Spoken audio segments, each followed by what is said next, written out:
Magandang araw, Kamka. Ako nga pala si Learine at sa video na ito ay ilalahad ko ang panimulang impormasyon tungkol sa komunikasyon. Una, ano nga ba ang communication? Ang salitang communication ay nagmula sa Latin word na ang tawag ay communis. Ibig sabihin nito sa Ingles ay common o sa Tagalog ay karaniwan. Ang komunikasyon ay ang pagbibigay o palitan ng opinyon at impormasyon sa pamamagitan ng pagsasalita, pagsusulat o mga senyales. Ito rin ay isang pabago-bagong proseso. Ngayon, saan natin ginagamit ang communication?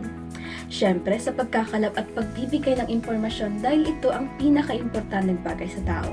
Konektado rin dito ang pagtuturo sa ibang tao upang tulungan silang intindihin ang isang bagay. Halimbawa na lang ay ang pasunod sa mga safety procedures.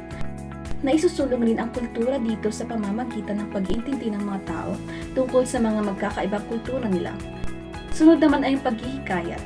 Ginagamit natin ang communication upang baguhin ang pamamaraan ng isang tao na nakikita natin ay mali.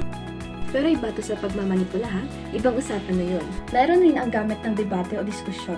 Dito ay nalilinaw natin ang iba't ibang mga pananaw ng mga malalawak na issue, mapapolitikal o social man yan, upang sa gayon ay maabot ang pangkahalatang kasunduan sa isang bagay. Higit sa lahat, hindi rin mawawala ang paborito natin, ang gamit ng entertainment na nagbibigay sa tao ng kasiyahan, katulad na lang ng mga chismis ng paborito ng mga kapwa ni Marites. Char! Yun lamang muna sa ngayon. Kung gusto niyo pang malaman ng tungkol sa communication theory, kita-kits tayo sa mga susunod pang mga video. At lagi nating tatandaan, hindi ka lang com ka!